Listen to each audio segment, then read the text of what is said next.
हरे कृष्णा कृष्णा कृष्ण कृष्ण कृष्ण कृष्ण हरे हरे हरे हरे राम राम हरे Ram Ram Ram Ram Ram Hare Hare Hare.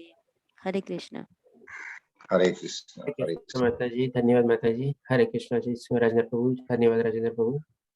Okay, हरे कृष्ण, जय श्री हरे कृष्ण कृष्ण। सर्वे जी। हरे कृष्ण।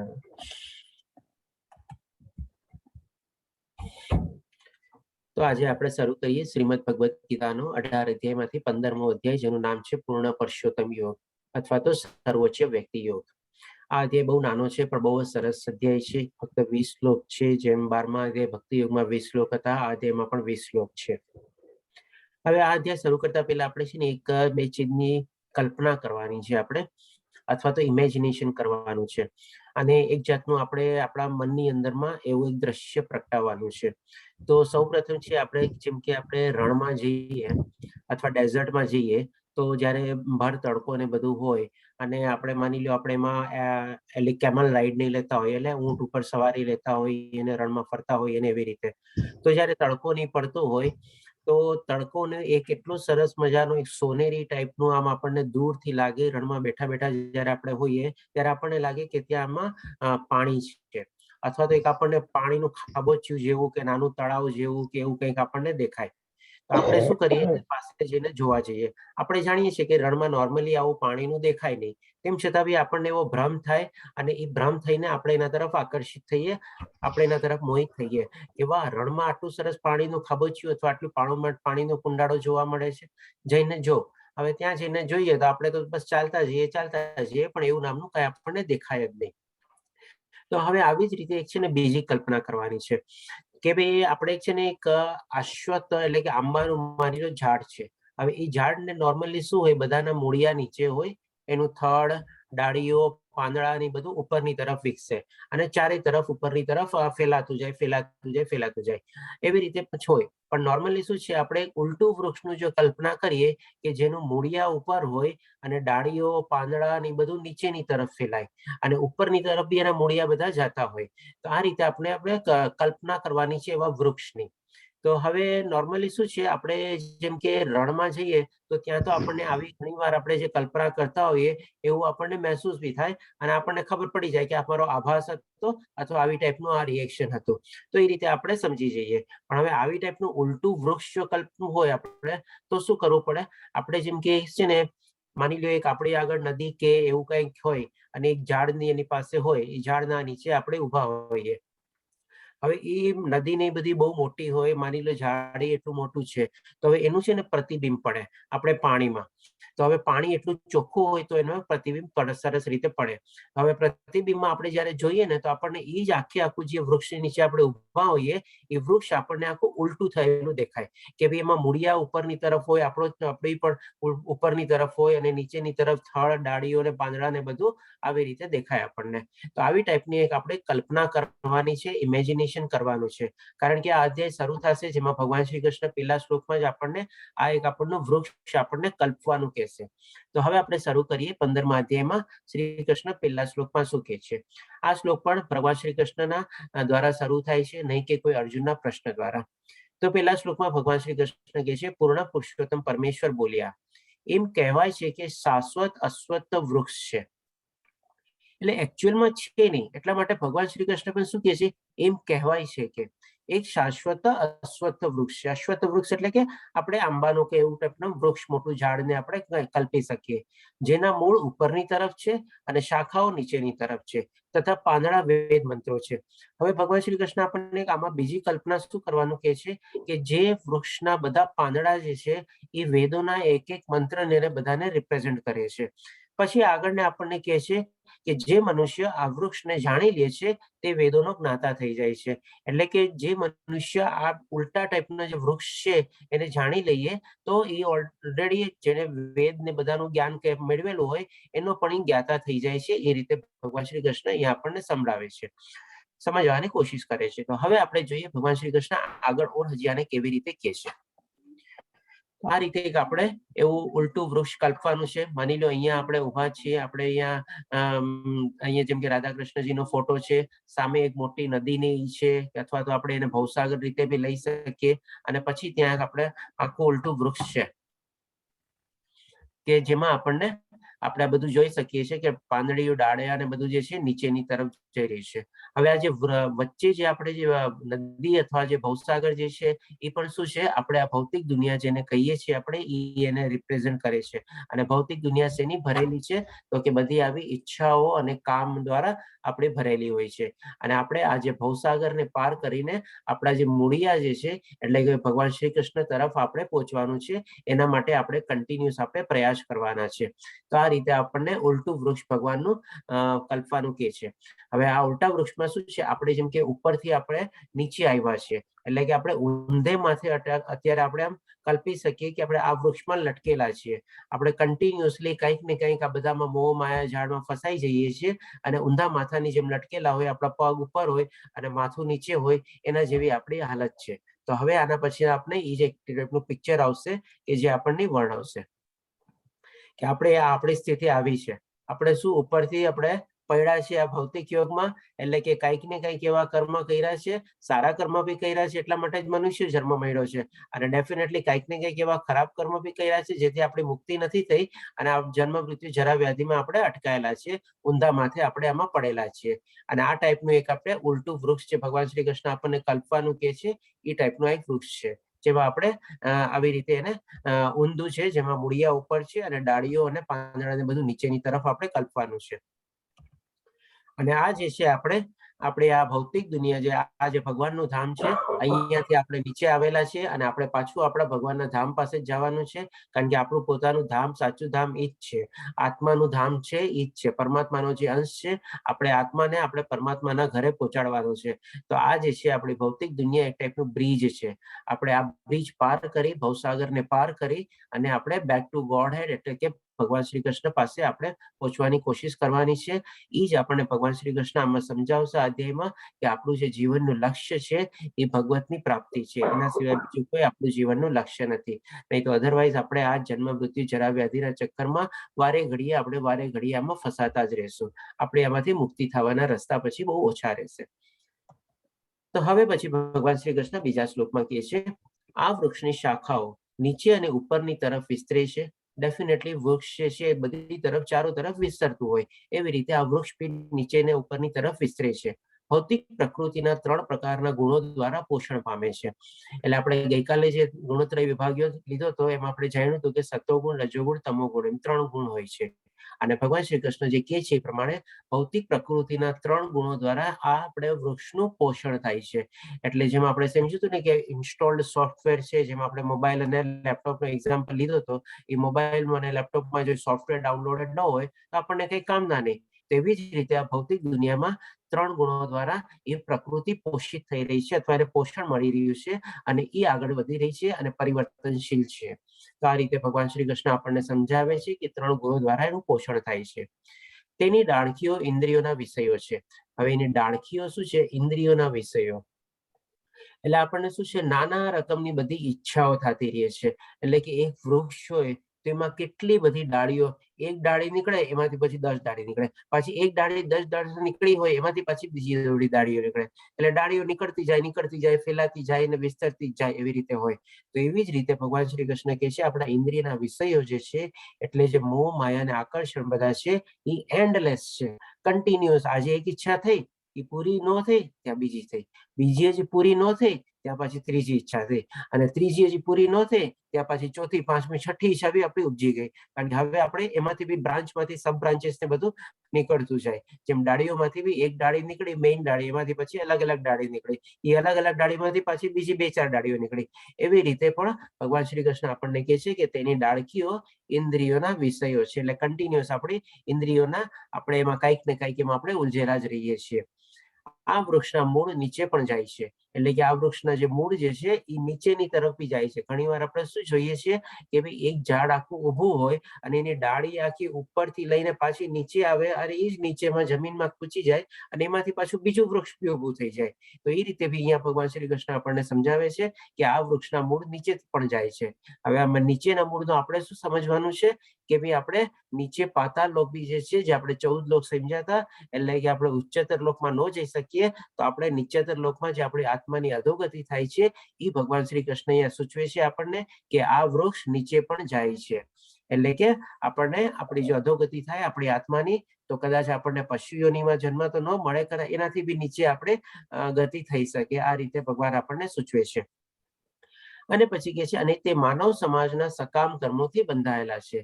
એટલા માટે ભગવાન શ્રી કૃષ્ણ આપણને બધાનું એક રીઝન બી આપેલ છે, કારણ કે જે માનવ સમાજ જે છે અહીંયા ભગવાન શ્રી કૃષ્ણ આપણને એક સમાજ તરીકે આપણે કહે છે. એટલા માટે કહેવાય છે કે main is a social animal. અને શેના દ્વારા બંધાયેલો છે તો કે એના બધા ઇન્દ્રિય વિષયો દ્વારા, શરીર સુભોગ માટે અને સકામ કર્મોથી કંઈક ને કંઈક કર્મફળની ઈચ્છા મેળવવા માટે જેનાથી બંધાયેલો છે. એટલે એક શ્લોકમાં ભગવાન શ્રી કૃષ્ણ આપણે કેવી ટાઈપની અત્યારે લાઈફ જીવી રહ્યા છે એ આખું સરસ રીતે આપણને વર્ણવી દે છે અહીંયા. હવે પછી ભગવાન શ્રી કૃષ્ણ ત્રીજા અને ચોથા શ્લોકમાં આપણે શું કરવાનું છે એ આપણને કહેશે. પેલા આપણને સરસ રીતે સમજાવી દીધું કે આ ઉલટું વૃક્ષમાં તમે ઊંધા માથે લટકેલા છો, ઊંધા માથે લટકેલા તમે કેવી રીતે આપણી લાઈફ જીવીએ છીએ એ આપણને સમજાવ્યું. હવે ત્રીજા અને ચોથા શ્લોકમાં એમાંથી આપણે કેવી રીતે નીકળવાનો રસ્તો, માર્ગ મેળવવાનો છે એ આપણને સમજાવશે. તો ભગવાન શ્રી કૃષ્ણ કહે છે આ વૃક્ષના વાસ્તવિક સ્વરૂપની અનુભૂતિ આ જગતમાં કરી શકાતી નથી. એટલે ડેફિનેટલી આપણે કાલ્પનિક વૃક્ષ છે, તો પેલા શ્લોકમાં ભગવાને કહી દીધું આપણને. એટલા માટે આપણી રિયલ સેન્સમાં આપણે આવી ટાઈપનું કોઈ વૃક્ષની આપણે અનુભૂતિ કરી શકતા નથી. કોઈ પણ એ સમજી શકતું નથી કે આનો આદિ ક્યાં છે, અંત ક્યાં છે અને આધાર ક્યાં છે. ડેફિનેટલી આપણે આ એટલું મોટું વૃક્ષ ને બધું જે છે ભૌતિક દુનિયાનું, કે ભાઈ આનો શરૂઆત ક્યાં છે, મધ્ય ક્યાં છે, અંત ક્યાં છે, કોઈ સમજી શકતું નથી. ઇવન આનો આધાર ક્યાં છે એ પણ જે થોડા ઘણા જ્ઞાની માણસો હોય એ સમજી શકે છે કે ભગવાન શ્રી કૃષ્ણ જ આનો આધાર છે. અધરવાઇઝ આ આખું જે ભૌતિક દુનિયા જે શેના આધારે ટકેલું છે એ પણ અધરવાઇઝ કોઈ સમજતું નથી. આજની તારીખ સુધી કોઈ એનો પરફેક્ટ સાયન્ટિફિકલી આપણને જવાબ બી નથી આપી શક્યું કે કેવી રીતે આ બધી ભૌતિક દુનિયાને બધી ટકેલી છે. પછી કે છે પરંતુ મનુષ્ય આ સુદૃઢ મૂળવાળા વૃક્ષને વિરક્તિના શસ્ત્રો વડે નિશ્ચયપૂર્વક કાપી નાખવું જોઈએ. એટલે અહીંયા હવે આપણને ભગવાન શ્રી કૃષ્ણ કહે છે કે આપણે શું કરવું જોઈએ આપણી લાઈફમાં, કે મનુષ્ય આ સુદૃઢ વૃક્ષવાળા, એટલે કે એનો મૂળિયા બી બહુ મજબૂત છે, કારણ કે અનાદિકાળથી ચાલતું આવે છે, એનું કોઈ અંત નથી, શરૂઆત નથી અને મધ્ય બી નથી, કાંઈ નથી. એવી રીતે તો ડેફિનેટલી આટલું જૂનું વૃક્ષ હોય તો એના મૂળિયા તો મજબૂત રહેવાના જ છે. એને વિરક્તિના શસ્ત્ર વડે નિશ્ચયપૂર્વક કાપી નાખવું છે. વિરક્તિના શસ્ત્ર વડે એટલે કે આસ્તે આસ્તે સ્લોલી ગ્રેજ્યુઅલી આપણે વૈરાગ્ય કેળવવાનું છે અને આપણે થોડું ઘણું ડિટેચ થવાનું છે આપણે ભૌતિક દુનિયાની લાઈફમાંથી, એના આપણે ઇન્દ્રિયોના વિષયોથી, શરીર સુખના ભોગોમાંથી, અને આપણે એને નિશ્ચયપૂર્વક કાપી નાખવાનું. જેમ આપણે અહીંયા પિક્ચરમાં દેખાડેલું છે, એક આટલું મોટું ઝાડ છે, થડ છે, એને એક ઝાટકે આખા મૂળિયાની પાસેથી એના ટુકડા કરી નાખવા એવા. આવું મોટું મશીન આપણે આવે અને મશીન આખું એના ઉપર ફેરવવામાં આવે, આરી જેવું આખું મશીન હોય તો આખે આખું એ ઝાડને ત્યાંથી કાપી નાખે. જંગલોમાં ઘણીવાર આવી રીતે ઝાડને બધા કપાય છે. હવે આના સંદર્ભમાં છે ને હું આપને એક ચીજ કહીશ. મહાત્મા ગાંધીજી છે ને શ્રીમદ ભગવદ્ ગીતા ઉપર બહુ સરસ મજાનું ભાષ્ય લખેલું છે, અને એ ભાષ્યનું નામ છે અનાસક્તિ યોગ. હવે અનાસક્તિ યોગમાં મહાત્મા ગાંધીએ કીધેલું છે કે જો આખી ભગવદ્ ગીતાને આપણે એક શબ્દમાં ખાલી જો સારાંશ રૂપે આપણે કેવી હોય તો આપણે વર્ણવી શકીએ છીએ. અને મહાત્મા ગાંધીના કહેવા પ્રમાણે એ એક શબ્દ છે આપણે અસંગ. અસંગ આપણે કોની સાથે કેળવવાનો છે? અસંગ એટલે કે ડિટેચમેન્ટ. કોની સાથે આપણે કેળવવાનું છે? તો કે આ ભૌતિક દુનિયાની સાથે કેળવવાનું છે.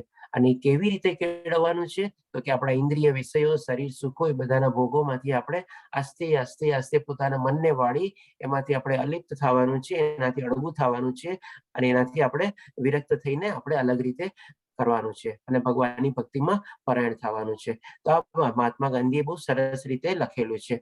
અને અનાસક્તિ યોગ મહાત્મા ગાંધીએ પણ 18 અધ્યાય ઉપર બહુ સરસ મજાનું ભાષ્ય અને કોમેન્ટ્રી આપેલી છે. એ પણ એકવાર વાંચવા જેવી છે. આમ ઘણું ખરું બધું આપણને એમાંથી નોલેજ બી મળી શકે છે અને ઘણી બધી ચીજો આપણને એમાંથી ક્લેરિટી બી મળી શકે છે. ત્યાર પછી કહે છે નો ડાઉટ આપણે જે ભગવદ્ ગીતા ફોલો કરીએ તો છે જ, પણ આ તો શું બધું એડિશનલ નોલેજ માટે આપણે જેમ માની લો કોઈ હાયર સ્ટડી કરતા હોઈએ તો આપણે ખાલી એક બુકને રેફરન્સ તરીકે ન હોય, સાથે સાથે આપણે બીજી 2-3 બુક બી આવી રીતે રેફરન્સ તરીકે લઈ શકીએ. ખાલી જોવાનું એટલું છે કે ગુરુ શિષ્ય પરંપરામાં એમાં આવેલી હોવી જોઈએ અને સારું એવું વાંચન હોવું જોઈએ. તો ડેફિનેટલી આપણે એને બી થોડું ઘણું આપણા એડિશનલ નોલેજ માટે ફોલો કરી શકીએ. પછી ભગવાન શ્રી કૃષ્ણ કહે છે ત્યાર પછી તેણે, એટલે કે ત્યાર પછી એટલે ક્યારે, જ્યારે એને આ રીતે વિરક્તિથી શસ્ત્ર વડે પોતાના ભૌતિક અને ઇન્દ્રિયોથી અને પોતાથી વિરુક્ત થઈ ગયો હોય, અલિપ્ત થઈ ગયો હોય અથવા તો ડિટેચમેન્ટ કેળવી લીધેલું હોય એવી રીતે, ત્યાર પછી તેણે એવા સ્થાનની શોધ કરવી જોઈએ કે જ્યાં ગયા પછી પાછા આવવાનું રહેશે નહીં.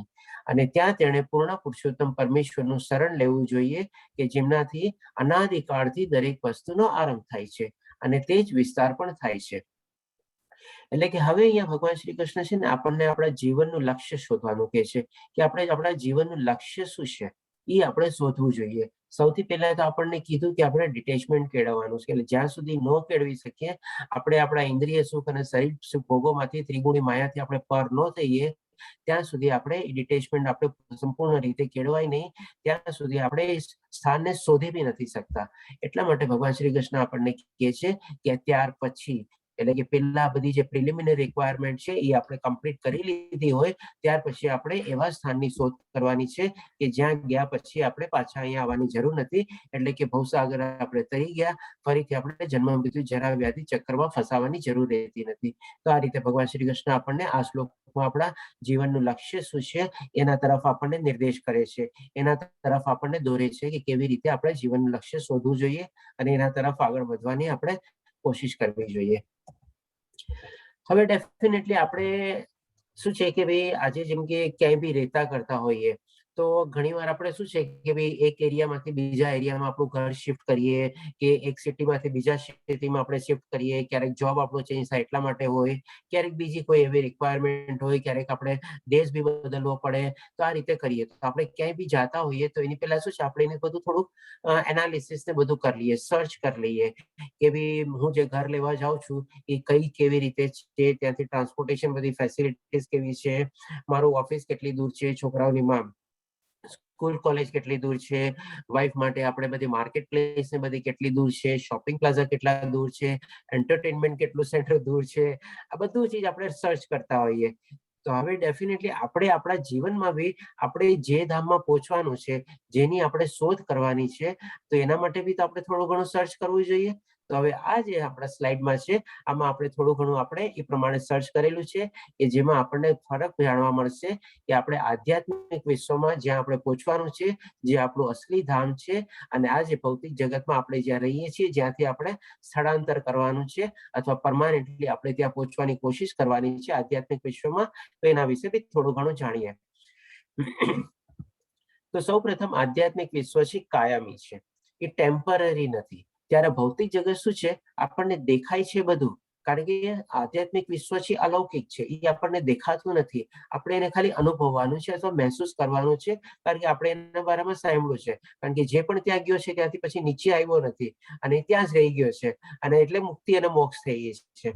અને જે કાંઈ પણ માની લો સ્વર્ગલોક કે દેવલોકથી નીચે આવ્યા હોય તો પણ એને પોતાનો પૂર્વજન્મ યાદ રહેતો નથી, એટલે આપણને વર્ણવી શકતો નથી. એટલે કે ડેફિનેટલી ભૌતિક જગત આપણને દેખાય છે પણ આ પણ અસ્થાયી છે, એનું પણ આપણે નાશ થાય છે, ફરીથી પાછું પુનર્જન્મ થાય છે અને એવી રીતે સાયકલની જેમ ચાલ્યા કરે છે. પણ આ જે આધ્યાત્મિક ધામ છે એ ક્યારેય એનો નાશ પામતો નથી, એ આપણે એક શ્લોકમાં બી સરસ રીતે જાણી ગયા હતા જેમાં ભગવાન શ્રી કૃષ્ણે કીધેલું હતું આપણને. એટલે કે કાયમી છે, પરમાનન્ટ છે. પછી શું છે ત્યાં આધ્યાત્મિક જગતમાં વિશ્વમાં સાચો પ્રેમ છે, અને પ્રેમ કોની સાથે છે તો કે ભગવાન શ્રી કૃષ્ણની સાથે છે. અને આપણે જે ભૌતિક જગત છે એમાં શું છે એક ટાઈપની આપણે કહી શકીએ ને કે પ્રેમની નામે ખાલી વાસનાનું જ આપણે એક્સટેન્શન રૂપ આપણે ચલાવ્યા કરીએ છીએ, બાકી અસલી રૂપ આપણે જોવા જઈએ ને તો પ્રેમ ક્યાંય નથી. આપણને ભૌતિક જગતમાં બધી જ જગ્યાએ આપણને કંઈક ને કંઈક એવી વાસના અથવા કોઈક ઈચ્છા કે અથવા કોઈક આપણી કામના કે એવું આપણને પૂરું થાય એટલે બસ બરાબર એટલા પૂરતું જ બધું હોય છે. પછી શું છે કે ભાઈ સાચું સુખ. હવે ડેફિનેટલી જે સાચો પ્રેમ હોય ત્યાં જ આપણને સાચું સુખ મળે, અને સુખ બી આપણે અલૌકિક છે અને પરમાનન્ટ સુખ છે, એમ નથી કે ટેમ્પરરી સુખ છે. જ્યારે ભૌતિક જગતમાં આપણે જાણી ગયા છીએ કોઈ ચીજ આપણને પરમાનન્ટ સુખ આપી શકતી નથી, બધા કામચલાઉ સુખ છે, બધા ટેમ્પરરી સુખ છે. એક ચીજ જ આપણને એક સમય સુખ આપે છે અને એ જ ચીજ આપણને આગળ જઈને આપણું દુઃખનું કારણ બની જાય છે.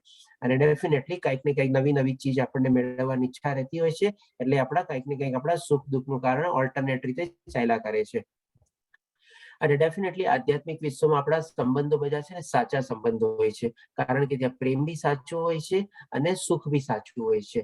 અને અહીંયા બધા તો શું છે ભાઈ કામ ચલાવશું, પણ જ્યાં સુધી કામ છે ત્યાં સુધી સંબંધ છે, પછી જેવું કામ પતી ગયું out of site out of mind એવું બધું કેટલું બધું ચાલ્યા કરે. આજે તો હવે out of site out of mind ની બદલે શું છે ભાઈ મોબાઈલ બદલાઈ જાય ને ઘણી વાર આપણને કે ને તું મને આટલા વખત પેલા મળ્યો તો ઓહો અચ્છા મારો મોબાઈલ ચેન્જ થઈ ગયો ને મારા ઘણા બધા કોન્ટેક્ટ વયા ગયા છે. ભલે ને હોય મોબાઈલમાં કોન્ટેક્ટ, તો હવે out of site out of mind જેવું નથી રહ્યું, કારણ કે હવે તો શું છે ઘણી જગ્યા બધા એવા ટેકનોલોજી આવી ગઈ છે કે ગમે ત્યાં બેઠા હોય તો તમે એને જોઈ શકો છો ને બધું કરી શકો છો. પણ હવે તો શું મારો મોબાઈલ ચેન્જ છે ને એમાં ઘણા બધા મારા ડાટા વહી ગયા, મારા મોબાઈલમાં એકવાર વાયરસ આવી ગયો હતો ને ઘણી વાર આમ થઈ ગયું એમ થઈ ગયું બધા વહી ગયા. એવી રીતે આપણે બધા આજકાલ કરીએ છીએ, કામ ચલાવવા આપણે સંબંધ છે, મોબાઈલમાંથી કોન્ટેક્ટ બી ડિલીટ થઈ જાય ને બધું ડિલીટ થઈ જાય જેવું કામ પૈતું એવી રીતે. આના સંદર્ભમાં છે ને આપણે એક નાનકડી સ્ટોરી લઈએ, થોડીક લાઇટર સાઈડમાં છે, આપણને જરાક કોમેડી જેવું લાગશે કે ભાઈ એમાં શું છે એકવાર એક પાર્કમાં છે ને એક છોકરો અને છોકરી ચાલી રહ્યા હતા. હવે બંનેના હજી સુધી સક પણ નથી થયા, પણ થવાના હતા સગપણ, એટલા માટે બંને એક સાથે જરાક ચાલી રહ્યા હતા પાર્કમાં એટલે બગીચામાં. હવે ત્યારે છે ને છોકરો આ જરાક સાથે ચાલતા હતા અને છોકરાની નજર જરાક આગળ પડે છે, એના એક કાંટો દેખાય છે. તો છોકરો કે છે અરે ઉભી રે. છોકરો પછી આગળ જાય છે, એ કાંટો ઉપાડે છે અને પછી કાંટો સાઈડમાં ફેંકી દે છે અને પછી ઓલી છોકરીને કે છે ચલ હવે ચાલતું. કેટલો ખ્યાલ રાખ્યો, બરાબર છે. હવે એ જ રીતે એ છોકરા અને છોકરીના લગ્ન થઈ ગયા. લગ્ન થયા પછી માની લ્યો 2 4 6 મહિના કે એવી રીતે પાછા એ લોકો એક દિવસ પાર્કમાં આવે છે, ઈ જ પાર્કમાં આવે છે. હવે ઈ જ પાર્કમાં આવે છે ને ત્યારે પણ હવે તો વર વહુ થઈ ગયા એટલે હસબન્ડ વાઈફ થઈ ગયા. તો હવે હસબન્ડ હવે છોકરો છોકરી નથી કે આપણે હસબન્ડ વાઈફ યુઝ કરીએ. હસબન્ડ ને છે ને એ કાંટો દેખાય છે, એટલે આ શું કરે છે કાંટો ત્યારે એને કહે છે આગળ જોઈને ચાલજે કાંટો છે જરા, એવી રીતે પોતે બીજું કઈ નથી કરતો, ખાલી એટલું કે છે આગળ જોઈને ચાલજે કાંટો છે. એટલે ભાઈ હસબન્ડ બી સાઈડ થી જાય છે, વાઈફ બી એને હસબન્ડે કીધું એટલે પ્રમાણે એ બી કાંટો તો લાગે એટલે સાઈડ થી નીકળી જાય છે. હવે માની લો હજી 2 5 10 વર્ષ થઈ ગયા અથવા તો ઓર લાંબો સમય થઈ ગયો, માની લો આપણે સિલ્વર જ્યુબિલી થઈ ગઈ. તો હવે પછી પાછા ઈ હસબન્ડ વાઈફ આપણે ઈ બગીચામાં પાછા એક દિવસ આવે છે. હવે ત્યારે પણ શું છે ઓલા હસબન્ડ ને આપણે કાંટો દેખાય છે, ત્યારે હસબન્ડ છે ને ચૂપ રહે છે અને મનમાં છે ને હસે છે, કાંઈ બોલતો નથી, ખાલી આગળ નીકળી જાય છે. અને પાછળ વાઈફ આવે છે, કાંટો આ જોરથી વાગ્યો. ત્યારે હસબન્ડ દેખાતું નથી, પાર્કમાં કાંટા ન હોય તો બીજું શું હોય, ધ્યાનથી નથી ચલાતું, જોઈને નથી ચલાતું, બસ એવી રીતે. એટલે કે શું કેવા બધા સંબંધો બી આપણા બધા ચેન્જ થાય છે સમય પ્રમાણે. ભલે હજી સંબંધ કાયમ છે પણ જેમ હવે કંઈક ને કંઈક હોય ને, જેમ અહીંયા બધું લખેલું ને બધા કામ ચલાવ સુખ ને કામ ચલાવ સંબંધ ને એવી રીતે હોય છે. તો આ જ રીતે આપણે કહી શકીએ કે ભાઈ પ્રેમ નામની એવી કોઈ સાચી ચીજ આપણને અહીંયા ભૌતિક દુનિયામાં મળતી જ નથી. બધું પ્રેમને નામે આપણે એક્સટેન્શન એવી રીતે કરીએ છીએ અને ઓકે ચલાવીએ છીએ કે ભાઈ પ્રેમ છે, આ છે તે છે. એક ખાલી જો થોડો ઘણો સાચો પ્રેમ આપણને જોવા મળતો હોય તો માતા અને એના પુત્ર પુત્રી પ્રત્યે શરૂઆતમાં આપણને સાચો પ્રેમ જોવા મળે છે. બાકી અધરવાઇઝ આપણે જો જોવા જઈએ તો સાચો પ્રેમ અને એ બધું કઈ હોતું નથી. એક ટાઈપનું આપણે સોકોલ્ડ આપણે એને વાસના જ કહી શકીએ. એટલા માટે અહીંયા બધા આપણે સાચો પ્રેમ, સાચો સુખ અને સાચા સંબંધો આપણને આધ્યાત્મિક વિશ્વમાં જ મળે છે. ભૌતિક દુનિયામાં બધું કામ ચલાવશે, બધું ટેમ્પરરી છે બસ. અને ડેફિનેટલી કોઈ ઉદાસ નથી. હવે જ્યાં કોઈ માણસને સાચું સુખ મળી જાય, સાચા સંબંધો મળી જાય, સાચો પ્રેમ મળી જાય તો પછી શું કામ ઉદાસ હોય? એને ઉદાસી રહેવાનું તો કોઈ કારણ જ નથી. અને અહીંયા તો શું બધું ટેમ્પરરી છે, તો પછી ઉદાસ જ રહીને હંમેશા. ક્યારે સુખ હોય? જેમ આપણે કહીએ ને કે ભાઈ ક્યારે બી કોઈને પૂછીએ ને કેમ ચાલે, ઠીક છે ચાલ્યા કરે છે, નરમ ગરમ છે, ઓકે બરાબર છે, ભગવાનની કૃપા છે, બસ તેમ જ. એટલે આમ એવી ટાઈપનું હંમેશા કન્ટિન્યુઅસલી ઉદાસ જ હોય. બહુ ઓછા માણસો આવા આપણને ખુશખુશાલ જોવા મળતા હોય. તો આ રીતે બધા એના કારણ છે. અને સૌથી મોટું કારણ કે ભાઈ આધ્યાત્મિક દુનિયામાં 4 વાસ્તવિક સમસ્યાઓ ગેરહાજર હોય છે અને જે ભૌતિક દુનિયામાં 4 વાસ્તવિક સમસ્યાઓ હાજર હોય છે. હવે આ 4 વાસ્તવિક સમસ્યાઓ કઈ? તો કે ભાઈ જન્મ, મૃત્યુ, જરા, વ્યાધિ. આ કન્ટિન્યુઅસ અહીંયા આવ્યા છીએ તો એ બધી પ્રમાણે ભોગવવાની જ છે. અને એમાં જે પ્રમાણે અત્યારનો બધો સમય ચાલે છે ત્યારે તો આપણને બધું આ ફેક્ટ લાગવા માંડે એકદમ. તો આ રીતે હવે આપણે જોઈ લીધું કે જે ધામમાં આપણે પહોંચવાનું છે એ ધામમાં આપણને શું શું મળવાનું છે, ત્યાં એમ્યુનિટીઝ શું છે, ત્યાં ફેસિલિટીઝ શું છે, ત્યાં બેનિફિટ શું છે, ત્યાં ફાયદા શું છે, ત્યાં આપણને લાભ શું છે, અને એની સામે આપણે ભૌતિક દુનિયામાં જેમાં આપણે રહી રહ્યા છે એમાં કેટલું નુકસાન છે, કેટલું દુઃખ છે અને કેટલું આ બધું ભરેલું છે. તો આ રીતે જસ્ટ આપણે આપણા જે નવા ધામ વિશે જઈએ છીએ એના બધું આપણે રિસર્ચ કર્યું અને એનું એનાલિસિસ આપણને આ સાઇટ રૂપે આપણને મળ્યું. હવે આગળ જોઈએ, ભગવાન શ્રી કૃષ્ણ આપણને 5મા શ્લોકમાં કહે છે, જે મનુષ્ય મિથ્યા પ્રતિષ્ઠા, ફોલ્સ ઈગો, મોહ તથા કુસંગથી રહિત છે. એટલે કે અહીંયા છે ને આપણને ભગવાન શ્રી કૃષ્ણ થોડી ઘણી આપણની એલિજિબિલિટી કન્ડિશન દેખાડે છે કે કેવી રીતે આપણે મારી શરણાગતિ લેવાની અથવા કેવી રીતે આ બધાથી આપણે મોહ રહિત થઈ શકીએ અને કેવી રીતે આપણે એ નવા ધામ સુધી પહોંચી શકીએ. જેમ આપણે માની નવું ઘર લેવા વિચારતા હોઈએ અને એના માટે આપણે ક્યારેક ફાઇનાન્સની આપણને જરૂર પડે તો આપણી બધી બેંક પાસે જઈએ તો એ લોકો આપણું સ્કેનિંગ કરે ને ફાઇનાન્શિયલ ની બધા થિંગ્સ. તો એ રીતે આપણું અહીંયા થોડું ઘણું સ્કેનિંગ થાય છે કે આ બધી ટાઈપનું જો તમારે હોય ત્યારે જઈને આપણે ભગવાનની આપણે સરસ રીતે પ્રાપ્તિને બધું કરી શકીએ છીએ. તો હવે જોઈએ આપણે ભગવાન શ્રી કૃષ્ણ આપણને શું આપણી એલિજિબિલિટી કન્ડિશન કહે છે. સૌપ્રથમ તો કોઈ જાતનો એવો ફોલ્સ ઈગો કે કાંઈ ન હોવું જોઈએ. મોહ અને કુસંગથી રહિત. મોહ એટલે કે આ ભૌતિક દુનિયાના મોહ માયા ને બધું. કુસંગ એટલે કે એવી ટાઈપના એવા માણસોને બધા સાથે આપણે સંગ બી ન રાખવો જોઈએ જે આપણી ભક્તિ માર્ગમાં આપણને વિઘ્ન પાડી શકે અથવા પાણો નાખી શકે અથવા આપણી યાત્રાને અડચણ પહોંચાડી શકે. એવી રીતે બધાથી કુસંગ રાખવાનો છે. જેઓ શાશ્વત તત્વને જાણે છે, શાશ્વત તત્વને એટલે કે આત્મજ્ઞાનને બધાને જાણેલું છે, ભગવાન શ્રી કૃષ્ણ માટે સારું નોલેજ છે. પછી જેઓ દુનોય કામ વાસનાથી નિવૃત્ત થઈ ગયા છે, એટલે કે આ ભૌતિક દુનિયાની બધી કામ અને વાસના બંનેથી આપણે નિવૃત્ત થઈ ગયા છે. એટલે કે સોર્ટ ઓફ આપણે હવે એમાંથી રિટાયરમેન્ટ લઈ લીધું છે કે બને ત્યાં સુધી આપણે બધી આપણી ઈચ્છાઓને નિયંત્રણમાં રાખી લીધી, મનને નિયંત્રણમાં રાખી લીધું, થોડું ઘણું આપણે બ્રહ્મચર્ય બી પાળવા લઈ ગયા અને એ રીતે આપણે સોર્ટ ઓફ આપણે એમાંથી અલગ થઈ ગયા. જેઓ સુખ દુઃખના દ્વંદ્વથી મુક્ત છે, ડેફિનેટલી હવે જે મળ્યું એ બધું બરાબર છે, બધું ભગવાનની ઈચ્છા છે એવો જ ભાવ લઈને ચાલીએ તો. અને જેવો મોહ રહિત થઈને એટલે કે કોઈ જાતનો હવે કાંઈ એને મોહ રહેતો નથી, પરમેશ્વરને શરણાગત કેવી રીતે થવું તે જાણે છે. એટલે કે આ બધી એલિજિબિલિટી કન્ડિશનમાં આવી જાય છે. આપણે જેમ કે લોન મેળવવાની કન્ડિશનમાં આપણે જેમ બેંકર્સ પાસે જઈએ તો બધા આપણા જોઈએ રિટર્ન ફાઇલ કર્યું કે નહીં, ઇન્કમ કેટલી છે, રિપેમેન્ટ કરે છે કે નહીં, બીજા કોઈ લોન ચાલે છે કે નહીં, બધું જેમ હોય એવી રીતે પણ અહીંયા બધી કન્ડિશન્સ આપણને હોય છે. તેઓ શાશ્વત પદને પામે છે. એટલે કે જો આ બધી રીતે આપણે હોઈ શકે તો ડેફિનેટલી આપણે ભગવાનની શરણાગતિ લઈને એમની ભક્તિ માર્ગ ઉપર ચાલીએ તો આપણને પણ શાશ્વત પદ આપણને મળી શકે છે. હવે ભગવાન શ્રી કૃષ્ણ આપણને સમજાવશે કે ભાઈ 6ઠા શ્લોકમાં શું કહે છે કે મારું તે પરમધામ ન તો સૂર્ય કે ચંદ્ર દ્વારા પ્રકાશિત થાય છે અને ન તો અગ્નિ કે વીજળી દ્વારા. જે મનુષ્યો ત્યાં પહોંચી જાય છે તે આ ભૌતિક જગતમાં ફરી કદી પાછા આવતા નથી. હવે ડેફિનેટલી અહીંયા ભગવાન શ્રી કૃષ્ણ આપણને બહુ સરસ ચીજ બતાવે છે. પહેલા તો આપણે થોડો બધો ડિફરન્સ જાણી ગયા ભૌતિક દુનિયા અને આધ્યાત્મિક દુનિયાનો. હવે પોતાના ધામ વિશે જણાવે છે. ભગવાન શ્રી કૃષ્ણ પોતાના મુખે બોલે છે કે મારું ધામ કેવું છે ત્યાં. તો અહીંયા કે છે ભગવાન શ્રી કૃષ્ણ મારું તે પરમધામ, એટલે કે એમનું જે પરમધામ છે જ્યાં આપણે પહોંચવાનું છે ના તો સૂર્ય કે ચંદ્ર દ્વારા પ્રકાશિત છે. હવે આમાં તમે યાદ કરો આપણે 10મો અધ્યાય વિભૂતિ યુગમાં જાણ્યું હતું જેમાં ભગવાન શ્રી કૃષ્ણ પોતે કહે છે કે સૂર્ય અને ચંદ્ર બધાનો પ્રકાશ હું છું. હવે પોતે જે લાઈટ છે, પોતે જે પ્રકાશ છે, તો પછી એને શું સૂર્ય અને ચંદ્રના પ્રકાશની જરૂરત છે? અને હજી એક 11મા અધ્યાયમાં આપણે જોયું તો જયારે અર્જુન કહે છે કે એક સાથે હજારો સૂર્ય ઉગ્યા હોય એટલો મોટો પ્રકાશિત અને પ્રજ્વલિત આપનું આ રૂપ છે. તો વિચારો એની સામે સૂર્ય અને ચંદ્ર શું છે? એક સૂર્ય અને ચંદ્ર તો કાંઈ નથી. તો એ રીતે અહીંયા ભગવાન શ્રી કૃષ્ણ કહે છે કે ત્યાં ચંદ્ર દ્વારા પ્રકાશિત ના તો ચંદ્ર કે દ્વારા પ્રકાશિત થાય છે અને ના તો અગ્નિ કે વીજળી, એટલે કે ત્યાં મોમબત્તી કે મીણબત્તી કે એવું બધી કાંઈ નથી, ફાનસ બાનસ કાંઈ નથી અને ડેફિનેટલી વીજળી કે ઇલેક્ટ્રિસિટી બધું બી કાંઈ નથી. તો પછી શેનાથી દ્વારા પ્રકાશિત થાય છે? તો કે બધા સેલ્ફ ઇલ્યુમિનેટ છે.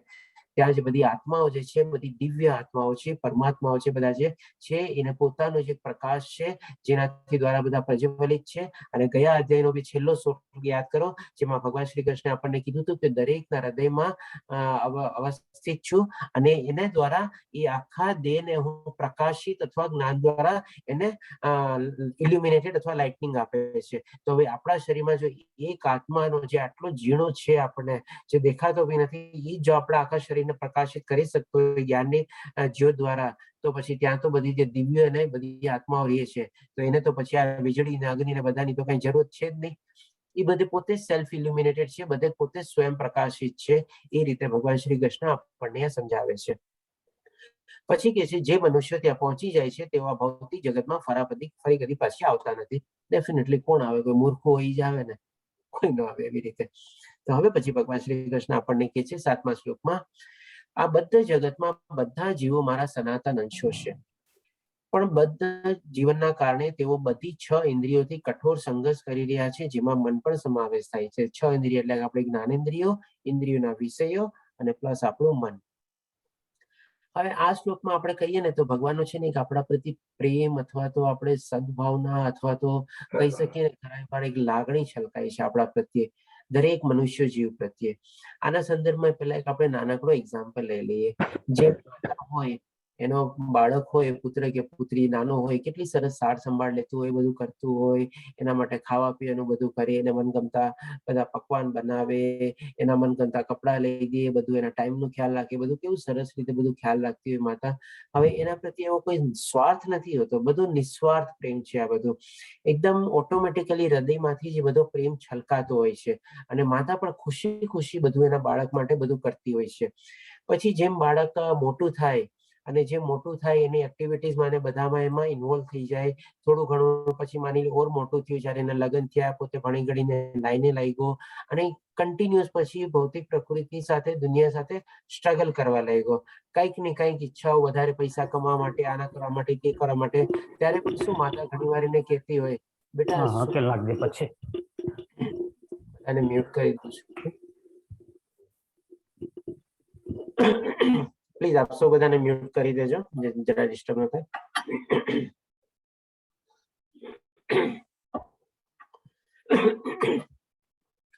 તો ત્યારે બી માતા શું કે બાળકને કે ભાઈ શું કામ બેટા આટલું બધું સંઘર્ષ કરસ, આટલું બધું સ્ટ્રગલ કરસ, જે છે એમાં થોડોક સંતોષ માન ને, બધું બરાબર જ છે, બધું થઈ જશે, વખત આવે બધું થઈ જશે. કારણ કે ત્યારે બી છે ને માતાને એના બાળકા પ્રત્યે છે ને પ્રેમ હોય, લાગણી હોય અને એ રીતે છે. તો અહીંયા પણ શું છે, ભગવાન શ્રી કૃષ્ણ એ જ પ્રેમ અને લાગણી અને આપણા પ્રત્યે વર્તાવે છે. કે છે કે આ બધા જગતમાં બધા જીવો મારા પોતાના સનાતન અંશો છે. જે માતાનો એક અંશ રૂપી જેનું બાળક હોય છે, એમના દેહમાંથી જ નીકળેલું બાળક હોય છે, એની જ એના અંશ જેવું સમજે છે. તો અહીંયા પણ ભગવાન શ્રી કૃષ્ણ ઈ જ છે કે બધા જીવો જે છે મારો જ અંશ છે, કારણ કે બધામાં પરમાત્માનો વાસ છે. એક તો એ પ્રમાણે લાગણી વર્તાવે છે અને પછી કે છે કે બધા જીવનના કારણે તેઓ બધી 6 ઇન્દ્રિયોથી કઠોર સંઘર્ષ કરી રહ્યા છે. એટલે કે આપણે જે અહીંયા આવીને જે બધા સંઘર્ષ કરી રહ્યા છે ને, એ બધું જોઈને બી ભગવાન શ્રી કૃષ્ણ આપણા પ્રત્યે એક આપણે જે હિતેચ્છુ જે છે, ભગવાન શ્રી કૃષ્ણ જે કેરેક્ટરિસ્ટિક્સ છે કે બધા જીવોના હિતેચ્છુ છે, એ દ્વારા આપણે પોતાનો પ્રેમ અને લાગણી ભાવ દર્શાવે છે કે કેવું બધા લોકો સ્ટ્રગલ કરી રહ્યા છે, શું મળવાનું છે, એ લોકોને શું કરવાના છે, એ લોકો આટલું બધું સ્ટ્રગલ કરીને શું કામે શરણાગતિ લેતા નતા, શું કામે મારું નામ નથી બસતા. એ ટાઈપની આપણે એને પણ એક અંદર અંદરથી પસ્તાવો થાય છે, એવું થાય છે. આપણને ભગવાન શ્રી કૃષ્ણ સમજાવે છે આપણને કે જેમાં આપણે મન દ્વારા ભૌતિક દુનિયાના બધા ઇન્દ્રિય વિષયો દ્વારા કન્ટિન્યુઅસ આપણે સંઘર્ષ એમાં જ લાગેલા રહીએ છીએ. તો આ રીતે આપણને ભગવાન શ્રી કૃષ્ણનો પ્રેમ અને લાગણી પણ આમાં આપણને હલકી રીતે આપણે અનુભવી શકીએ છીએ, એકદમ લાઇટ રીતે છે આપણે. તો જો આપણે એ સમજીએ તો એ પણ આપણા માટે ચિંતિત છે અને એ રીતે પણ આપણને એ કહે છે. હવે આપણે જોઈએ 8મા શ્લોકમાં ભગવાન શ્રી કૃષ્ણ કહે છે, જેવી રીતે પવન સુગંધની એક સ્થળેથી બીજે સ્થળે લઈ જાય છે, તેમ જીવ આ જગતમાં પોતાના જીવનના જુદા જુદા ખ્યાલોને એક શરીરમાંથી બીજા શરીરમાં લઈ જાય છે. જીવ એટલે કે આત્મા. હવે આ જે શ્લોક છે, આપણે જે આપણી આત્માની જે માઇગ્રેશન પ્રોસેસ છે, જેમ આપણે 18મા અધ્યાય સુધી ચાલવાની છે, એમાંનો આ એક શ્લોક બી એમાં છે. તો આને બી આપણે એમાં નોટ કરી શકો છો. આમાં ભગવાન શ્રી કૃષ્ણ આપણને જણાવે છે કે ભાઈ એક આત્મા અથવા તો એક જીવ જ્યારે એક શરીર છોડીને બીજું શરીર જે લે છે ત્યારે કેવી એની સાથે શું શું કેરી ફોરવર્ડ કરે છે અને એની સાથે કમ્પેરિઝન બી આપે છે. તો સૌપ્રથમ જે આત્માની જે માઇગ્રેશન પ્રોસેસ છે ને એ ભગવાન શ્રી કૃષ્ણ કમ્પેરિઝન આપીને આપણને સમજાવવાની કોશિશ કરે છે. તો પહેલા આપણે એ સમજવાની કોશિશ કરીએ. તો એના માટે એક આપણે દાખલો લઈએ. માની લો કે આપણે રોઝ ગાર્ડન છે, ગુલાબનો બગીચો છે. હવે એની આપણે થોડાક છેટે થોડાક દૂર આપણે ઉભા છીએ. હવે એ જયારે ઉભા હોઈએ ત્યારે આપણને શું ત્યાંથી હવા અને પવન તો ચાલતો જ હોય કન્ટિન્યુઅસ, એટલે આપણને પણ શું છે હવા અને પવન આવે તો આપણને શું હવા અને પવનમાં મળે સુગંધ આવે છે નહીં, તો કે ભાઈ ગુલાબની આપણે સુગંધ આવે. હવે એ જે ગુલાબની પવન જે છે એ તો કન્ટિન્યુઅસ ચાલતો જ હોય છે. એ તો કઈ ગુલાબ પાસે ગયો, એને ટચ કર્યું, એમાંથી સુગંધ પકડી, સુગંધ પોકેટમાં નાખી, પોકેટમાં નાખીને પછી આપણી પાસેથી આવ્યું અને આપણને સુગંધ આપી, એવું તો નથી થતું. પવન કન્ટિન્યુઅસ ચાલ્યા કરે છે અને એવી જ રીતે એમાંથી જેમ સુગંધ બી છે એ રીતે પ્રાસ થતી રહે છે. તો આ રીતે કે છે ભગવાન શ્રી કૃષ્ણ કમ્પેરિઝન દ્વારા આપણને સમજાવે છે આત્માની ટ્રાવેલ તો કન્ટિન્યુઅસ ચાલવાની છે પવનની ટ્રાવેલની છે. પણ જ્યારે એક જીવ એટલે કે માની લો આપણે એના કોન્ટેક્ટમાં આવે છે આત્મા, એક જેમ કે ગુલાબ રૂપી, તો એમાં જે સુગંધ ને બધું હતું, તો જ્યારે આત્મા એ ગુલાબને ટચ કરીને જાય છે, છોડીને જાય છે, તો એની સાથે સાથે એ સ્મેલને બી કેરી ફોરવર્ડ કરતી જાય છે.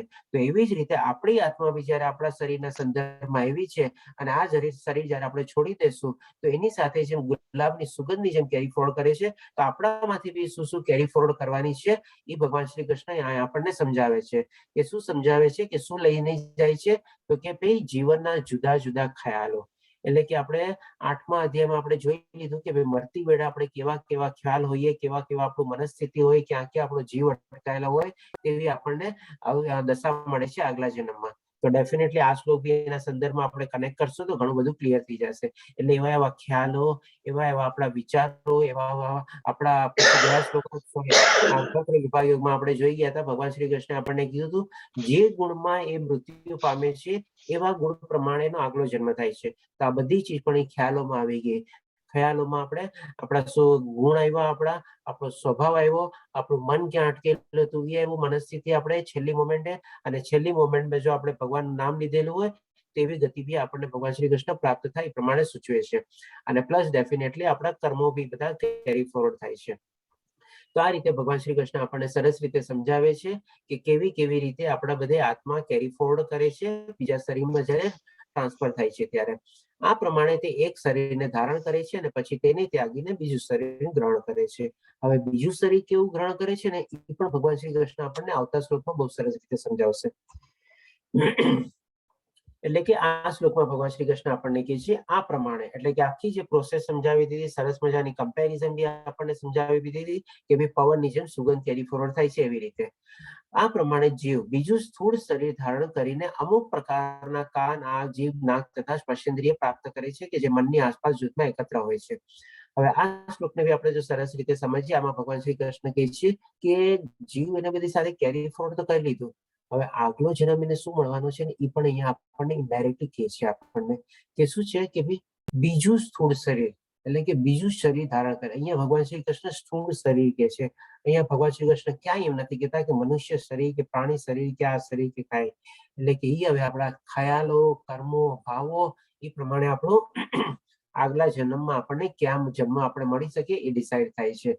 મનુષ્યને બી મળી શકે, પ્રાણોનું બી મળી શકે. જેમ આપણે ગયા અધ્યાયમાં જોયું હતું કે જે તમો ગુણમાં જીવતા હોય છે એ તો ન્યૂનતમ આપણે પ્રાણીનો જેનો જીવ મળે છે, મનુષ્ય જીવ એને મળતો નથી. તો આ બધું જે મિક્સચર બને, કોમ્બિનેશન બને, એના પ્રમાણે આપણું આગલું ધરણ આપણે આગલું શરીર આપણને શરીર ધારણ કરીએ છીએ. એના માટે ભગવાન શ્રી કૃષ્ણએ શું વર્ણિત કર્યો છે, અમુક પ્રકારના કાન, આંખ, જીભ. જેમ કે આપણા કાન અહીંયા હોય તો હાથીના કાન બી એવી જ રીતે હોય, એક જગ્યા પણ શું બધાનો શેપ ને બધું થોડું ઘણું ડિફરન્ટ હોય.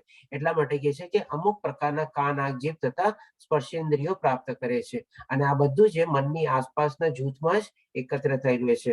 મોસ્ટલી બધાને શું છે, એક ચહેરો બધાનો એક હોય, એના ઉપર જ એની બધી પાંચ ઇન્દ્રિયો ને બધું હોય. ગમે તે આપણે પ્રાણીને જોજો, મનુષ્યને કે પ્રાણીને કે બધાને, એના ઉપર એક ચહેરો હોય, એના ઉપર બધી આંખ, કાન ને બધું તમારે લાગેલું હોય, પછી બાકીનું બધું નીચેનું બોડી ને હોય. એટલે આ પ્રમાણે ભગવાન શ્રી કૃષ્ણ કહે છે કે અમુક પ્રકારે સ્થૂળ શરીર ધારણ કરે છે અને જે પ્રમાણે સ્થૂળ શરીર ધારણ કરે છે એ પ્રમાણેના બધા ઇન્દ્રિયોને બધા એવી રીતે ગોઠવાઈ જાય છે, શેપ શુપ ને બધું અલગ અલગ થઈ જાય છે, કલર બલર ને બધું એમાં અલગ આવી જાય. આ રીતે ભગવાન શ્રી કૃષ્ણ આપણને કહે છે, અને પછી કહે છે એ રીતે ઇન્દ્રિય વિષયોના એક વિશિષ્ટ સમૂહને ભોગવે છે. હવે વિશિષ્ટ સમૂહ એટલે કે શું? એક પિક્યુલર સમૂહ એટલે કે પર્ટિક્યુલર કોમ અથવા પર્ટિક્યુલર કોમ્યુનિટી એવું ટાઈપનું આપણે કહી શકીએ કે ભાઈ સમૂહ એટલે કે ઝુંડ. માની લો હાથી હોય તો હાથીના ઝુંડમાં જઈને ત્યાં રહી, અને એવી રીતે મનુષ્ય હોય તો મનુષ્યની સાથે ને એવી રીતે, અને ફરીથી પાછું એમાં ચક્કરમાં પડી જાય. હવે 10મા શ્લોકમાં ભગવાન શ્રી કૃષ્ણ કહે છે કે આજે આખી પ્રોસેસ સમજાવીને હવે કોણ સમજી શકે ને કોણ ન સમજી શકે એ આપણને સરસ રીતે ક્લિયર કરે છે. તો કહે છે કે મૂર્ખ મનુષ્યો સમજી શકતા નથી કે જે પોતાના શરીરને કેવી રીતે છોડી દે છે, તેમજ એ પણ સમજી શકતા નથી કે તે પ્રકૃતિના ગુણોના પ્રભાવ હેઠળ તેઓ કેવા પ્રકારનું શરીર ભોગવે છે. હવે જે માણસ મૂર્ખ હોય, એટલે મૂર્ખ એટલે કોણ? જેને આત્મજ્ઞાન ને બધું કઈ ન હોય, આ બધી ચીજ કઈ જાણતા ન હોય, એટલે પોતે કેવી લાઈફ જીવી રહ્યો છે એ પણ એને ખબર ન હોય, કેવી રીતે પોતે મરી ગયો છે એ પણ એને ખબર ન પડે કાંઈ, કેવી એની અંતિમ દશા થવાની છે એ પણ કઈ જાણી ન શકે, અને ડેફિનેટલી પોતે કયા ગુણોના પ્રભાવ હેઠળ જીવી રહ્યો છે એ પણ એને કઈ સમજાતું રહેતું જ નથી. પરંતુ જેની આંખો જ્ઞાનથી કેળવાયેલી છે તે આ સર્વ ચીજ જોઈ શકે છે. હવે જેને આ બધું જ્ઞાન મળી ગયું હોય એ પોતે સમજી શકે કે હું સતોગુણ, રજોગુણ, તમોગુણમાં જીવું છું કે શેમાં જીવું છું. પોતાની સામે ચેકલિસ્ટ હોય, ટીક માર્ક કરતો રહેતો હોય, એવી રીતે જોવે. ભગવાનનું નામ લેતો હોય કે નહીં, મરતી વેળા બી ભગવાનનું નામ એના મુખમાં આવે છે કે નહીં, એ બધી ચીજ પોતે સ્વભાવ કેવો છે એનો, કેવા કેવા એના જગ્યાએ જીવ અટકેલા છે, બધું ચીજ આ બધું સમજી જાય પછી એ પ્રમાણે પોતાને ટ્રેન કરે. તો આ રીતે ભગવાન શ્રી કૃષ્ણ કહે છે આપણને કે ભાઈ જેવો જ્ઞાનથી કેળવાયેલો હોય, એટલે કે જ્ઞાનથી પછી એને પોતાને કેળવવાનો છે, એમને કે ખાલી જ્ઞાન લઈને બેસી જવાનું છે. તે આ બધું જો એને કેળવાયેલો હોય તો ડેફિનેટલી આ બધી ચીજ પોતે જોઈ શકે છે. હવે અહીંયા એક પિક્ટોરિકલ રિપ્રેઝન્ટેશન છે, જેમ કે માની લો આ મૂર્ખ માણસ છે કે જે ખાલી સૂટ બૂટ ને બધું પહેરેલું છે, ગાડી નથી ચાલતી એટલે ખાલી બોનેટ ખોલીને માથા ઉપર હાથ દઈને બેસી ગયો. શું છે, શું ખરાબી છે કઈ ખબર પડતી નથી. ત્યારે જે જાણકાર માણસ છે અથવા તો જે મેકેનિક હોય એ તરત આવીને એની ગાડી ઠીક કરી દે અને ગાડી ચાલવા માંડે. તો ડેફિનેટલી આપણે પણ આપણું જે જીવન કેવું જીવીએ છીએ, ક્યારે બી જ્યારે ક્યાંય જીવમાં આપણે લાઈફમાં અટકાઈ જઈએ તો આપણે એના ઉપરથી થોડો ઘણો બોધપાઠ લેવો જોઈએ કે મારી ક્યાં ભૂલ થઈ, કેવી રીતે થઈ, મારે મારા જીવનનું લક્ષ્ય શું છે, એ તરફ જઈ રહ્યો છું કે ક્યાં જઈ રહ્યો છું, એ બધું જોવું જોઈએ. અને એવી રીતે પછી પોતાની લાઈફને એને મેકેનિક તરીકે ઠીક કરી જોઈએ અને સારામાં સરસ રીતે આગળ વધારવી જોઈએ આપણે. હવે ભગવાન શ્રી કૃષ્ણ આપણને 11મા શ્લોકમાં કહે છે આત્મ સાક્ષાત્કારમાં સ્થિત થયેલા, એટલે કે જેને આ બધું જે નોલેજ હોય છે ને એને ઓલરેડી કાં તો આત્મ સાક્ષાત્કાર થયેલો હોય છે અથવા એના પ્રમાણે પ્રયાસ કરના કન્ટિન્યુઅસ ચાલુ હોય છે. એટલા માટે ભગવાન શ્રી કૃષ્ણ અહીંયા વર્ડ યુઝ કરે છે આત્મ સાક્ષાત્કારમાં સ્થિત થયેલા પ્રયત્નશીલ આત્મવાદીઓ આ બધું સ્પષ્ટ રીતે જોઈ શકે છે. પરંતુ જેમના મન વિકસિત થયેલા નથી અને જેઓ આત્મ સાક્ષાત્કારમાં સ્થિત થયેલા નથી તેઓ પ્રયત્ન કરવા છતાં બી કંઈ જોઈ શકતા નથી કે શું થઈ રહ્યું છે. તો ડેફિનેટલી જે માણસો આવી રીતે આમ સતોગુણ માનેમાં જીવતા હોય, સરસ મજાની ભક્તિ માર્ગે જીવતા હોય, પોતાના જીવનનું લક્ષ્ય જાણતા હોય, તો એને ઘણે ખરે અંશે છે ને પ્રગતિ કર્યા પછી પોતાને જ આત્મ સાક્ષાત્કારના અનુભવો એવા થઈ શકે, અથવા તો ક્યારેક ક્યારેક એને અંદરથી આત્મા છે ને અંતરસ્ફુરણા આપે, એવી કોઈ જગ્યાએ એને રોકે કે જે ખોટી થવાની હોય, ક્યાંય થવાની હોય. ઘણી જગ્યાએ એને આગળથી થોડા ઘણા એવા એંગાણ આવી જાય એના આ રીતે આવી કામ કંઈક થઈ શકે એમ છે. તો આ રીતે માણસોને છે ને બધા એને શું થાય, એના જ્ઞાન દ્વારા જ આ બધું પ્રકાશિત થાય અને એ રીતે એ પ્રમાણેની લાઈફને આગળ વધારતો હોય છે. પણ જે ડેફિનેટલી આમાં સ્થિત નથી રહેલો હોતો અને પોતાના દ્રઢ નિશ્ચય પ્રમાણે નથી આગળ ચાલતો, એ ગમે તેટલો એફર્ટ બી આપે ને તો પણ એને કઈ આવું બધું સમજાતું બી નથી, દેખાતું બી નથી, મહેસૂસ બી નથી થતું, કાંઈ નથી થતું. હવે પછી 13મા શ્લોકમાં ભગવાન શ્રી કૃષ્ણ કહે છે હું દરેક ગ્રહમાં પ્રવેશ કરું છું, એટલે કે જેટલા બી આપણા ગ્રહ મંડળ ને બધું હોઈ શકે, સૂર્યમાળા હોઈ શકે, જેટલી ગેલેક્સી છે બધામાં ભગવાન શ્રી કૃષ્ણ પ્રવેશે છે. એટલે કે આપણે કહી શકીએ કે ભાઈ ઓલું જે રાઈટ ઓફ એડમિશન રિઝર્વ હોય છે ને ભગવાન શ્રી કૃષ્ણને એપ્લિકેબલ નથી. બધાના ગેટોની ચાવી એની પાસે છે, જ્યારે એને ખોલીને અંદર પ્રવેશવું એ પ્રમાણે કરી શકે છે. અને એ પ્રમાણે પોતે ડેફિનેટલી કોઈક ને કોઈક ઉદ્દેશથી આવે છે, ક્યારે આવે છે, કેવી રીતે આવે છે, શું કામે આવે છે, પણ ભગવાન શ્રી કૃષ્ણે કીધેલું છે આપણને ચોથા અધ્યાયમાં. તો અને એ રીતે ભગવાન શ્રી કૃષ્ણ ટાઈમ પ્રમાણે દરેક યુગમાં એટલે ગ્રહમાં પ્રવેશ કરે છે. અને પછી કે છે મારી શક્તિ દ્વારા, એટલે ભગવાનની 3 શક્તિ આપણે જાણી ગયા છીએ, 3 શક્તિ દ્વારા તેઓ ભ્રમણ કક્ષામાં રહે છે. તેઓ એટલે કોણ ભ્રમણ કક્ષામાં રહે છે? અહીંયા તેઓ એટલે કે કોણ? તો કે આ બધા ગ્રહો, એટલે કે બધા ગ્રહો ભ્રમણ કક્ષામાં રહે છે. હવે અહીંયા છે ને એક આપણે ન્યૂટનનો જો લો ઓફ ગ્રેવિટેશન છે ને જેણે શોધ્યો તો આપણે કહી શકીએ, કારણ કે આવિષ્કાર કર્યો એ ન કહી શકીએ આપણે, કારણ કે ઓલરેડી લો ઓફ ગ્રેવિટેશન તો આ ભગવદ્ ગીતા પ્રમાણે છે જ, કારણ કે ભગવાન શ્રી કૃષ્ણ પોતે જ કહે છે કે મારી શક્તિ દ્વારા જ બધા ભ્રમણ કક્ષામાં રહે છે. એટલે કે આપણે જેમ જાણીએ છીએ ને કે સૂર્યમંડળમાં બધા ગ્રહો એને ગોળ ગોળ ફરે છે, બધા એની ધરી ઉપર ગોળ ગોળ ફરે છે અને સાથે સાથે સૂર્યનું બી ચક્કર ચલાવે છે. એટલે કે રોટેશન અને રિવોલ્યુશન બંને ટાઈપની બધા ગ્રહોની મુવમેન્ટ છે. એટલે કે ઓલરેડી ભ્રમણ કક્ષાને લો ઓફ ગ્રેવિટેશન તો હતો જ, ખાલી એને સંશોધ્યો અને આપણની સામે પ્રસ્તુત કર્યો ન્યૂટને. અને એ પછી ભગવાન શ્રી કૃષ્ણજી કહે છે, હું ચંદ્ર થઈને હું સઘળી વનસ્પતિઓને જીવનરસ પ્રદાન કરું છું. હવે આ ચીજ છે થોડીક આપણે સમજી લઈએ. અહીંયા ભગવાન શ્રી કૃષ્ણ શું કહેવા માંગે છે? હું ચંદ્ર થઈને સઘળી વનસ્પતિ, જેટલી આપણે વનસ્પતિઓને આ ને તેને જે બધું થયેલું છે એ બધા વેજીટેબલ્સ ને બધામાં એક એક સ્વાદ હોય છે. એટલે કે એ સ્વાદ રૂપે ભગવાન શ્રી કૃષ્ણ કહે છે કે જીવન રસ તરીકે.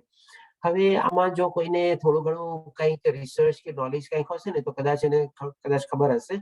મને એટલું નથી ખબર, પણ ખાલી થોડું ઘણું સ્ટડી કર્યું હતું ઉપરથી, એટલે કહું છું. આપણે જે ઓર્ગેનિક ફાર્મિંગ છે ને એ આ શ્લોક ઉપરથી નીકળેલું છે. પહેલાના ટાઈમમાં બધું ઓર્ગેનિક ફાર્મિંગ જ થતું હતું, પછી આ બધા ઇન્સેક્ટિસાઇડ ને પેસ્ટિસાઇડ ને આવ્યા અને હવે પછી પાછા આપણે હવે અત્યારે ઓર્ગેનિક ફાર્મિંગ ઉપર વયા ગયા છે. તો ઓર્ગેનિક ફાર્મિંગમાં શું છે કે ભાઈ ચંદ્રની પોઝિશન પ્રમાણે, ચંદ્રની રોશની પ્રમાણે, ચંદ્રની રોશનીના કિરણો પ્રમાણે દરેક વેજીટેબલ ને બધાને પ્રમાણે છે ને એક એક સિઝન અને ટાઈમ પ્રમાણે બધાને ઉગાડવામાં પ્રમાણે આવે છે. અને એ પ્રમાણે છે ને બધી વસ્તુમાં છે ને રસ અલગ અલગ તમારે થાય છે. તો એ જે રસ હોય છે એ ચંદ્રની લાઇટ, એની મુવમેન્ટ, એની ફરવાની બધાની કન્ડિશન ને એના ઉપરથી બધું થાય છે. મને આટલું ડિટેલમાં નથી ખબર, પણ ડેફિનેટલી આને જો કોઈને નોલેજ પ્રાપ્ત કરવું હોય તો યુટ્યુબ અથવા ગૂગલમાં સર્ચ કરજો ઓર્ગેનિક ટાઈપ ઓફ ફાર્મિંગ, અને બધું એની સાથે ચંદ્રની લાઇટ એની સાથે કનેક્ટેડ આપણને મળી જશે. ઘણું બધું આખો ડીપ સબ્જેક્ટ છે આખો. તો એ રીતે ભગવાન શ્રી કૃષ્ણ આ કહે છે કે બધાનો વનસ્પતિઓ જે છે એનો જે જીવન રસ છે એ હું પોતે જ ચંદ્ર થઈને બધાને પ્રદાન કરું છું. એટલે કે આપણે દરેક ફળ કયો કે વનસ્પતિઓ કયો કે બધામાં કયો, એ જે સ્વાદ છે, એ જે રસ છે એ ભગવાન શ્રી કૃષ્ણ પોતે જ છે. આ રીતે આપણે સમજવાનું છે. હવે આપણે જોઈએ 14મા શ્લોકમાં ભગવાન શ્રી કૃષ્ણ આપણને, હવે અહીંયા આપણને શું છે, આપણે ડાયજેશન પ્રોસેસ ની બધું કહે છે. આપણે ઇનડાયરેક્ટલી કહી શકીએ તો આ 15મા શ્લોકમાં આપણને શું છે, અહીંયા ફિઝિક્સ જાણવા માંડ્યું, ભ્રમણ કક્ષાને બધું જાણવા માંડ્યું, સાથે સાથે આપણને આપણે એગ્રીકલ્ચરલ ને બધું બોટાની જાણવા માંડ્યું, પ્લસ આપણને બધું હવે આગલા શ્લોકમાં આપણે થોડું ઘણું કેમેસ્ટ્રી જાણવા મળશે આપણને, એ બધું બી. એટલે કે આ બધા ચીજમાં 15મા અધ્યાયમાં ભગવાન શ્રી કૃષ્ણ બધું થોડું થોડું કરીને ઘણું નવું આપણને જ્ઞાન પ્રદાન કરે છે. તો 14મા શ્લોકમાં ભગવાન શ્રી કૃષ્ણ કહે છે, હું જીવ માત્રના શરીરમાં જઠરા અગ્નિ વૈશ્વનાર છું. એટલે કે આપણે જાણીએ છીએ આપણા સ્મોલ ઇન્ટેસ્ટાઇનમાં અથવા આંતરડામાં એક એસિડ હોય છે જેનું નામ છે આપણા હાઇડ્રોક્લોરિક એસિડ. અને એને અહીંયા ભગવાન શ્રી કૃષ્ણ કહે છે જીવ માત્રના શરીરમાં જઠરા અગ્નિ, એટલે કે જઠરા અગ્નિ એટલે કે આપણે ઇન્ટેસ્ટાઇનની અંદર જે અગ્નિ જે છે એ હાઇડ્રોક્લોરિક છે. એટલે એ જઠરા અને એસિડ શું છે, કન્ટિન્યુઅસલી એમાંથી તાપ અથવા ઉષ્ણતા અથવા નીકળતી હોય, એટલે કે ગરમી જ નીકળતી હોય. એટલે કે શોર્ટ અપ આપણે કહી શકીએ કે ત્રણ જે મેઇન એસિડ છે એમાં હાઇડ્રોક્લોરિક એસિડ એકદમ માઇલ્ડ એસિડ છે, સલ્ફ્યુરિક એસિડ અને નાઇટ્રિક એસિડ બહુ પાવરફુલ એસિડ છે. તો આ જે બધા એસિડમાંથી એક ટાઈપની આગ નીકળે. જેમ જ્યારે બી એક આપણે એસિડની આપણે એક નાનકડી બીકર અથવા લેબોરેટરીમાં પડ્યું હોય ને એમાંથી જો ઉપરથી ધુવાળો કન્ટિન્યુઅસ નીકળતો જ હોય. એટલે કે એની અંદરમાં જે એક છે ને આગ ઇનબિલ્ટ છે દરેક એસિડમાં, અને એ જે એસિડનો એનો ગુણત્વ આપણે કેરેક્ટરિસ્ટિક છે. અને એ ભગવાન શ્રી કૃષ્ણ કહે છે દરેક શરીરમાં હું જઠરા અગ્નિ વૈશ્વનાથ તરીકે છું, અને હું શ્વાસ પ્રશ્વાસમાં રહીને, એટલે અહીંયા ભગવાન શ્રી કૃષ્ણ આપણને ઇન્ડાયરેક્ટલી એ જ કહે છે કે આપણે જે શ્વાસ અને પ્રશ્વાસ એટલે કે ઓક્સિજન અંદર લઈએ છીએ, કાર્બન ડાયોક્સાઇડ બહાર કાઢીએ છીએ, એ આખી પ્રોસેસ પણ ભગવાન શ્રી કૃષ્ણ પણ એમાં મોજૂદ છે. હું શ્વાસ પ્રશ્વાસમાં રહીને, એટલે કે એમાં પોતે મોજૂદ છે. એવી રીતે 4 પ્રકારનું અન્ન પ્રચાન કરવું છે. 4 પ્રકારનું અન્ન પાચન એટલે કે શું છે, આપણે જે કાંઈ પણ ખાઈએ છીએ નોર્મલી 4 રીતે આપણે ખાઈએ. સૌથી પહેલા આપણે દાંતેથી ચબાવીને ખાઈએ, પછી આપણે ચગડીને ખાઈએ, પછી આપણે ચૂસીને ખાઈએ, જેમ કે આપણે કેરીના ગોટલા ને એવું બધું હોય અથવા કોઈ ચિંગમ કે એવું બધું લોજન્સ હોય થોડું ઘણું આપણે ચૂસીને ખાઈએ.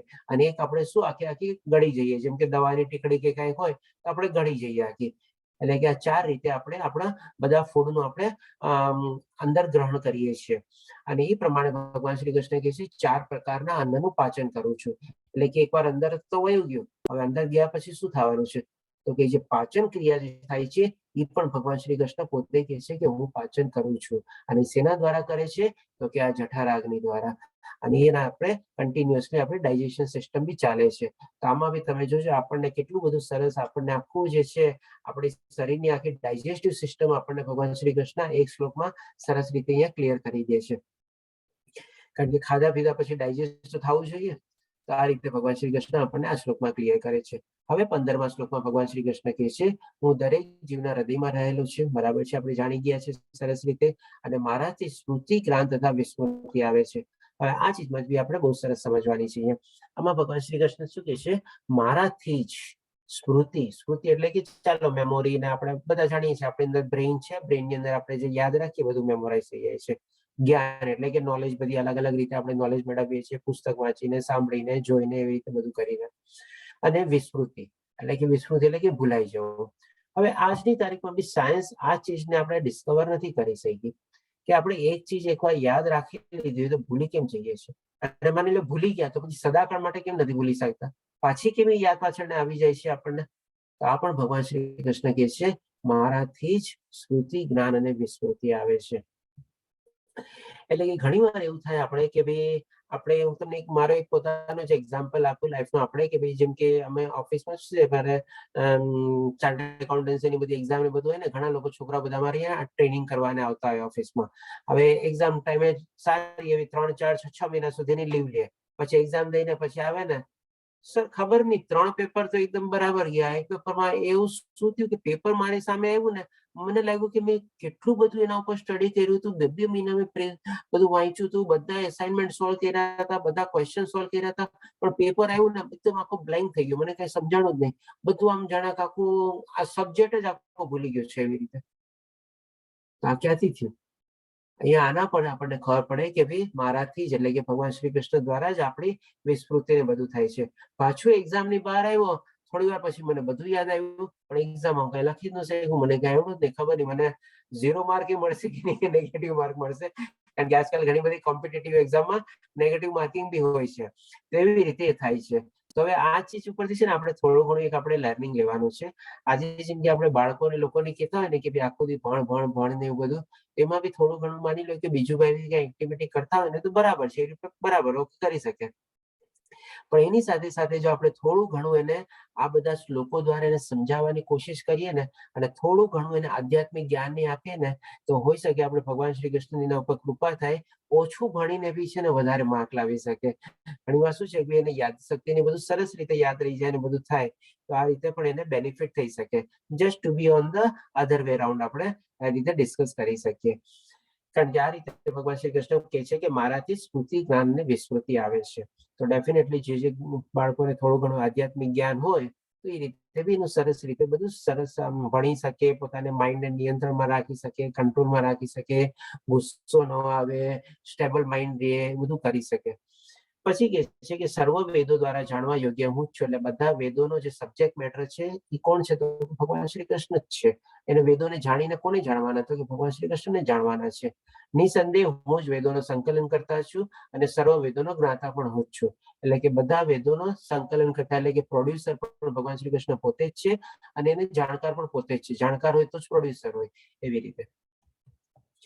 હવે ભગવાન શ્રી કૃષ્ણ 16મા 17મા હવે ભગવાન શ્રી કૃષ્ણ આસ્તે આસ્તે આપણને પરમાત્માની ડેફિનેશન તરફ લઈ જઈ રહ્યા છે, જેનું આપણે આ અધ્યાયનું નામ છે પુરુષોત્તમ યોગ. તો 16મા શ્લોકમાં ભગવાન શ્રી કૃષ્ણ કહે છે જીવના 2 પ્રકાર હોય છે, એટલે કે આત્માના 2 પ્રકાર હોય છે, ચ્યુત અને અચ્યુત. હવે ભૌતિક જગતમાં પ્રત્યેક જીવ ચ્યુત એટલે ચ્યુત એટલે કે એનું ડેફિનેશન શું છે કે આપણે પતનશીલ એટલે કે પેરિશેબલ અને ચેન્જેબલ, હંમેશા કંઈક ને કંઈક એનું રૂપાંતર થતું જ રહેતું હોય છે. અને આધ્યાત્મિક જગતમાં પ્રત્યેક જીવ અચ્યુત છે, એટલે કે એનું પરિવર્તનશીલ નથી થતું અને એ પેરિશેબલ નથી, એટલે કે નોન ચેન્જેબલ છે અને નોન પેરિશેબલ છે, એટલે કે અચ્યુત. એ બધું આધ્યાત્મિક જગતમાં હોય છે. અને આ ભૌતિક જગતમાં બધું ચેન્જેબલ છે અને બધું પેરિશેબલ છે. એક શરીર મેળવું એ પેરિશ થવાનું છે, એટલે કે જવાનું જ છે. પછી પાછું બીજા રૂપમાં બી એનું દેહાંતર થવાનું જ છે. તો આ રીતે બધું ચેન્જ થતું રહે છે અને એ રીતે થતું રહે છે. ભગવાન શ્રી કૃષ્ણ આપણને સમજાવે છે. અને આધ્યાત્મિક યુગમાં જે છે એ બધું અચ્યુત છે, એટલે કે બધું નોન પેરિશેબલ અને નોન ચેન્જેબલ છે. એટલા માટે ભગવાન શ્રી કૃષ્ણનું જે શરીર હતું એ અલૌકિક શરીર હતું, જે આપણને ભગવાન શ્રી કૃષ્ણ ચોથા અધ્યાયમાં કહે છે, જે મારી આ જન્મની પ્રક્રિયા જાણી જાય છે અને મારા દિવ્ય કર્મની પ્રક્રિયા જાણી જાય છે, એ પણ મુક્તિ પામી શકે છે. પછી 17મા શ્લોકમાં આપણને ભગવાન શ્રી કૃષ્ણ કહે છે આ બંને ઉપરાંત, એટલે બંને ઉપરાંત એટલે કોના ઉપરાંત, એટલે કે ભાઈ જીવ છે, અચ્યુત અને અચ્યુત ઉપરાંત એક પરમ પુરુષ પરમાત્મા છે કે જેઓ સાક્ષાત અવિનાશી ભગવાન છે અને જેઓ ત્રણેય લોકના સર્વનું પાલન કરી રહ્યા છે. ત્રણેય લોક એટલે શું? કે આપણે આ મૃત્યુલોક, જે વચ્ચેનો લોક છે, ઉપરના બધા સ્વર્ગલોકો, દેવલોક ને બધા, જેમાં આપણે કૃષ્ણ લોક, વૈકુંઠ લોક બી આવી ગયું, અને નીચેના બધા આપણે 7 લોક એટલે પાતાળ લોક બધા, જે આપણે કહી શકીએ નરકની સાથે કમ્પેર કરી શકીએ. તો આ રીતે ભગવાન શ્રી કૃષ્ણ ત્રણેય લોકના સર્વનું પાલન કરી રહ્યા છો. એટલે ભગવાન શ્રી કૃષ્ણ થકી છે બધું આ, એ જેમના ધારણ કરતા છે, એ જેમના ઉદ્ભવતા છે, એ જેમના ઉપભોગતા બી છે અને એ જેમના પાલન કરતા બી છે. બધું એમના થકી જ છે. હવે ભગવાન શ્રી કૃષ્ણ આપણને કહે છે 18મા શ્લોકમાં, હું ક્ષર તથા અક્ષર બેઉથી પર છું અને સર્વોત્તમ અને હું સર્વોત્તમ છું. એટલે કે ભગવાન શ્રી કૃષ્ણ પોતાની સુપ્રીમેસી એસ્ટાબ્લિશ કરે છે.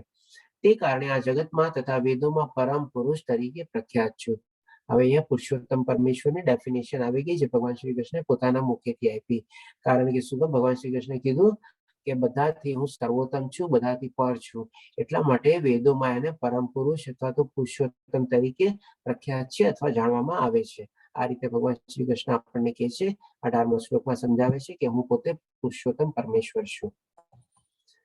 આ રીતે આપણે જોઈએ છે બધા દેવી દેવતાઓ બી વિષ્ણુની પૂજા કરે છે. અહીંયા આપણે બ્રહ્માજી, આ સ્લાઇડ ઓલરેડી પેલા કવર આપણે કદાચ લીધેલી છે, કે બધા દેવી દેવતાઓ આવીને બ્રહ્માજીને સ્તુતિ કરે છે કે બધા બહુ પાખંડ છે, બહુ ઓલું અનિષ્ટ થઈ રહ્યું છે બધું. ત્યારે બ્રહ્માજી ભગવાનની સ્તુતિ કરે છે.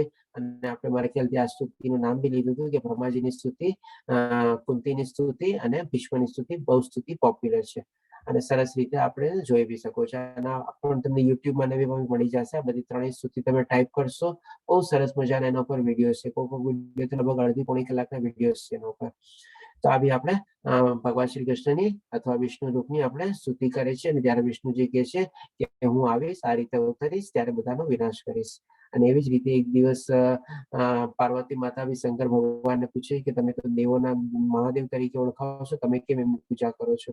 ત્યારે એ કહે છે કે બધાનો દેવી દેવતાનો સ્ત્રોત બી ભગવાન શ્રી કૃષ્ણ જ છે.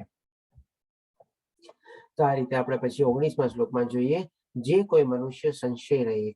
હવે ભગવાન શ્રી કૃષ્ણ આપણને કન્ક્લુઝન તરફ લઈ રહ્યા છે, જે આપણને પહેલાથી બીજા શ્લોકમાં બધામાં સમજાવ્યું કે આપણા જીવનનું લક્ષ્ય શું છે, કેવી રીતે આપણી એલિજિબિલિટી કન્ડિશન આપણને સમજાવી, કેવી રીતે આપણે એને પ્રાપ્ત કરી શકીએ. એ હવે આપણને કહેશે કે જે કોઈ મનુષ્ય સંશય રહિત થઈને મને પૂર્ણ પુરુષોત્તમ પરમેશ્વર તરીકે જાણે છે, તે બધું જાણનારો છે.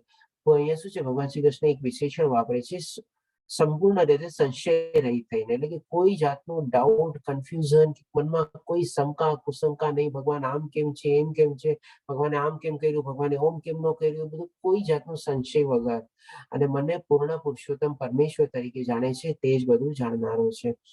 જરાક પણ એમાં ડાઉટ હોય તો પછી આપણું બધું જાણી ન શકીએ. જેમ અર્જુને 11મા અધ્યાયમાં જયારે સંપૂર્ણ રીતે આપણે ભગવદ્ ગીતા અને બધો બોધને સ્વીકાર્યા, કે ભગવાન પછી પોતે બધું કેવી છે કે તમે જે મને આ કીધું એને હું સ્વીકારું છું, હું એને માનું છું, હું એ જ રીતે આપણે જોઉં છું. નારદ, દેવલ, એ બધા મુનિઓ પણ બધે એ જ મને જ્ઞાન આપેલું છે અને આપે પોતા મને મુખથી અત્યારે એ જ બધું કહી રહ્યા છો. એટલે કે સંપૂર્ણપણે ભગવાનને એને સ્વીકાર્યા, સંપૂર્ણપણે શ્રદ્ધાથી, પ્રેમ ભાવથી અને પોતાના લાગણીથી ભગવાનની સ્વીકૃતિ અપનાવે છે અને એને શરણે થાય છે. માટે હે ભરત પુત્ર, તું મનુષ્ય મારી પૂર્ણ ભક્તિમાં પરોવાઈ જા. એટલે અહીંયા ભગવાન શ્રી કૃષ્ણ આપણને અર્જુન દ્વારા એક મેસેજ પહોંચાડે છે કે માટે હે ભરત પુત્ર, તે મનુષ્ય મારી પૂર્ણ ભક્તિમાં પરોવાઈ જા. હવે જો આપણે આ મેસેજને આપણે કેચ કરી લઈએ અને આ રીતે આપણે ભગવાન શ્રી કૃષ્ણની ભક્તિમાં લાગી જઈએ, તો આપણનો મોક્ષ નિશ્ચિત છે, જે આપણને ભગવાન શ્રી કૃષ્ણ હવે લાસ્ટમાં કહેશે. કે હે નિષ્પાપ, આ વૈદિક શાસ્ત્રો સર્વાધિક ગુપ્ત ભાગ છે, એટલે કે જેટલા વૈદિક શાસ્ત્રો ને બધા જે છે એનો મોસ્ટ સિક્રેટ પાર્ટ છે, અને મેં હવે પ્રગટ કર્યો છે. એટલે કે ઓલરેડી ભગવાન શ્રી કૃષ્ણે અર્જુનને આપણે સંભળાવી દીધો, અને દ્વારા આપણને બી આપણે સરસ રીતે અત્યારે સાંભળી શક્યા. જે કોઈ મનુષ્ય આને સમજી જાય છે તે બુદ્ધિમાન થઈ જશે, અને તથા તેના પ્રયાસો સંપૂર્ણ થઈ જશે. હવે એકદમ ભગવાન શ્રી કૃષ્ણ આપણને છે ને એકદમ ક્લેરિટી આપીને કહી દે છે અહીંયા કે જે મનુષ્ય આ બધું ચીજ સમજી જશે, સમજીને બી શું છે કે એની બુદ્ધિ દ્વારા એનું આચરણ કરવા મળશે, અને તે બુદ્ધિમાન થઈ જશે. એટલે કે ડેફિનેટલી બુદ્ધિમાન બી ક્યારે થાય? સમજી તો લીધું, બધું લીધું, પણ જ્યાં સુધી આચરણ ન હોય ત્યાં સુધી એની બુદ્ધિને જાણેલું જ્ઞાન બી શું કામનું? એટલે કે બુદ્ધિ અને બુદ્ધિમાન બી ત્યારે થઈ શકે જ્યારે એને આચરણમાં મૂકે, અને જ્યારે એને આચરણમાં મૂકે ત્યારે પછી ભગવાન શ્રી કૃષ્ણ શું કે છે કે તેના પ્રયાસો, જેમ જેમ આચરણમાં મૂકતો જાય એટલે બધા એના પ્રયાસ કરતો જાય, એના તરફથી આગળ વધતો જાય પૂરેપૂરી શ્રદ્ધાથી, પ્રેમથી, લાગણીથી, તો એમાં સંપૂર્ણ થઈ જશે. એટલે એ રીતે ભગવાન શ્રી કૃષ્ણ એને કહે છે કે આપણે મોક્ષ રીતે પામી શકશે, મુક્તિ પામી શકશે, અને એના બધા પ્રયાસો 100% આપણને ઇનડાયરેક્ટલી કહે છે કે સક્સેસફુલ થશે. એટલે કે આપણે પાસ થવાની ગેરંટી ભગવાન શ્રી કૃષ્ણ આપણને આપી દે છે કે ખાલી આપણે પ્રયાસો બી કરતા રહેશું ને તો બી આપણે એમાંથી પાસ થતા રહેશું, એક્ઝામમાંથી, લેવલમાંથી આપણે હાયર ને હાયર આપણે પહોંચતા રહેશું. તો આ રીતે આપણે અહીંયા 20મો આ 15મો અધ્યાય પૂરો થાય છે, પૂર્ણ પુરુષોત્તમ યોગ. તો હવે કોઈને પ્રશ્ન હોય તો લઈ શકીએ છીએ આપણે. ટાઈમ બસ કમ્પ્લીટ થઈ ગયું છે. હરે કૃષ્ણ, જય શ્રી કૃષ્ણ સર્વેને. હરે કૃષ્ણ પ્રભુજી. હરે કૃષ્ણ માતાજી. જી રૂપાલી માતાજી, રૂપલ માતા, આપણો કોઈ ના, કઈ પ્રશ્ન? પ્રશ્ન નથી. ઘણા દિવસ પછી આવી એટલે મેં કીધું હરે કૃષ્ણ કહી દઉં. હા, હરે કૃષ્ણ. ઓકે. કેમ મિસ કરો છો વચ્ચે વચ્ચે ક્લાસ? થોડું સેટરડે સન્ડે આવી જતા હતા વચ્ચે, અને ઉઠાતું નહોતું સવારે વહેલું એટલે. ઓકે. તો કોઈને કોઈ પ્રશ્ન બીજા? હરે કૃષ્ણ. હરે કૃષ્ણ વિશાલ પ્રભુજી. હરે કૃષ્ણ. આપણે તમે ચતુર્વિધમ કહ્યું ને, 4 પ્રકારના અન્ન, એ ફરી એકવાર સમજાવશો? હા, એમાં એ સ્લાઇડમાં હતું કે સૌથી પહેલા તો આપણા ઇન્ટેસ્ટાઇનમાં જઠરાગ્નિ તરીકે છે, એટલે કે હાઇડ્રોક્લોરિક એસિડ તરીકે ભગવાન શ્રી કૃષ્ણ છે, અને પછી કે છે કે ભગવાન શ્રી કૃષ્ણ કે હું 4 રીતે અન્નને પચાવું છું. એટલે કે આપણે કોઈ બી ચીજ આપણે ખાતા હોઈએ તો એને 4 રીતે આપણે ગ્રહણ કરીએ. કાં તો માની લો એના જેમ કે રોટલી કે કંઈક હોય તો આપણે મોઢામાં નાખીને દાંતેથી ચબાવીને ખાઈએ. પછી એક દવાની ટીકડી હોય માની લો, તેને આપણે શું કરીએ, સીધી ગળામાં મૂકીએ, જીભ ઉપર મૂકીએ ને પાણીથી આપણે ગળી જઈએ, એટલે કે બીજી રીત. પછી ત્રીજી ચીજ શું હોય, આપણે કે ભાઈ ચૂસીને ખાઈએ, જેમ કે આપણે કેરીના ગોટલા ને બધું હોય, કે બીજી કોઈ એવી ચીજ હોય કે જેને આપણને ચૂસીને ખાઈએ આપણે. અને પછી એક ચોથી ચીજ છે આપણે કે ભાઈ ચગડીને ખાઈએ. ઓકે, તો હવે ચોથી ચીજ જે છે, કોઈ કે મેસેજમાં કંઈક ટાઈપ કર્યું છે. Okay, anyway.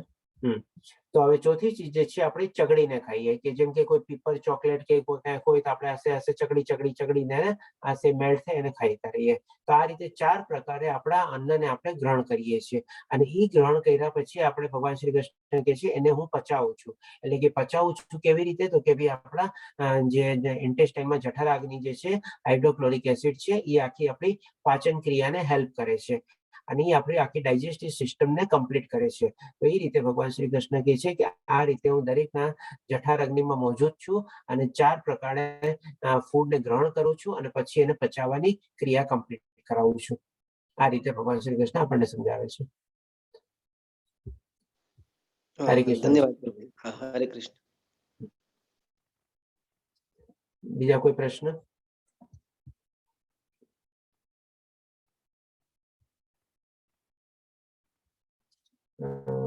એટલું માતાજી, આપનો કોઈ પ્રશ્ન? રેટા માતાજી, પૂર્ણિમા માતાજી, રાજેન્દ્ર પ્રભુજી. હરે કૃષ્ણ પ્રભુજી. હરે કૃષ્ણ પ્રભુજી. હરે કૃષ્ણ. બધું ક્લિયર છે. Thank you.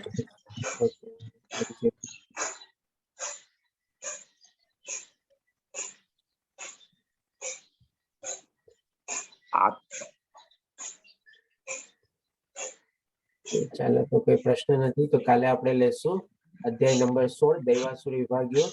બહુ સરસ એવો અધ્યાય છે જેમાં આપણને ભગવાન શ્રી કૃષ્ણ દૈવી ગુણ ક્યાં ક્યાં છે એ સમજાવશે. 26 દૈવી ગુણ કહેશે અને સરસ રીતે આપણને અસુરી ગુણો માટે બી સમજાવશે.